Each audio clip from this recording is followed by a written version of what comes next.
អ្នកគាំទ្រអាសង់ទីនទូកំហឹងឈានដល់ប្រែហិង្សានិងប៉ះទង្គិចជាមួយប៉ូលីសក្រោយចាញ់អេស្ប៉ាញអ្នកគាំទ្រអាសង់ទីនដែលមួម៉ៅនឹងបានផ្ទុះកំហឹងឈានដល់កើតមានអំពើហិង្សាជាមួយប៉ូលីសក្នុងទីក្រុង Buenos Aires ក្រោយក្រុមបាល់ទាត់ជម្រើសជាតិរបស់ខ្លួនប្រកួតចាញ់អេស្ប៉ាញនៅវគ្គផ្ដាច់ព្រ័ត្រ World Cup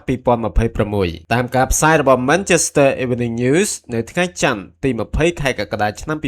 2026មនុស្សរាប់ម៉ឺននាក់បានប្រមូលផ្ដុំគ្នាមើលការប្រកួតវគ្គផ្ដាច់ព្រ័ត្រក្នុងរដ្ឋធានីរបស់ប្រទេសអាសង់ទីនដោយក្តីរីករាយនិងរំភើបយ៉ាងណាស្ថានភាពប្រែផ្លាស់ប្ដូរភ្លាមនៅពេលអាសង់ទីនប្រកួតចាញ់ដោយអ្នកគាំទ្រមួយចំនួនចាប់ផ្ដើមមួម៉ៅនិងកំហឹងពុះពោចេញសកម្មភាពហិង្សាគប់កៅអីដបទឹកនិងវត្ថុនានាហើយពេលប៉ូលីសចូលអន្តរាគមន៍ដើម្បីធានាសន្តិសុខពួកគេក៏ប៉ះទង្គិចជាមួយប៉ូលីសតែម្ដងមានអ្នកខ្លះថែមទាំងកំទេចរបាំងសន្តិសុខដែលដាក់នៅជំវិញវិមានជាតិ Obelisc ផងដែរធ្វើឲ្យប៉ូលីសត្រូវបង្ខំចិត្តចាត់វិធានការក្តៅបាញ់ឧស្ម័នបង្ហូរទឹកភ្នែកនិងគប់គ្រាប់បែកផ្សែងបង្កឲ្យមានអ្នករបួសនិងឈានដល់ការចាប់ខ្លួនមនុស្សជាង10នាក់ទៀតផងសូមជម្រាបថាអាសង់ទីនទទួលបានចំណាត់ថ្នាក់លេខ2ក្នុងព្រឹត្តិការណ៍បាល់ទាត់ពិភពលោក FIFA World Cup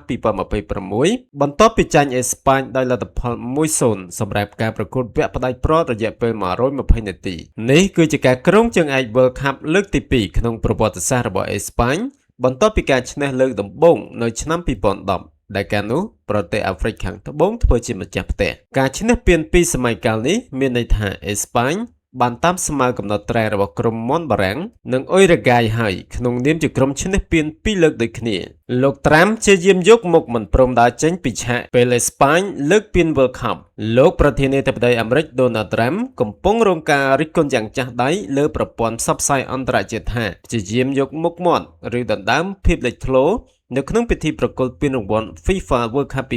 2026តាមការផ្សាយរបស់ USA Today នៅថ្ងៃច័ន្ទទី20ខែកក្កដាឆ្នាំ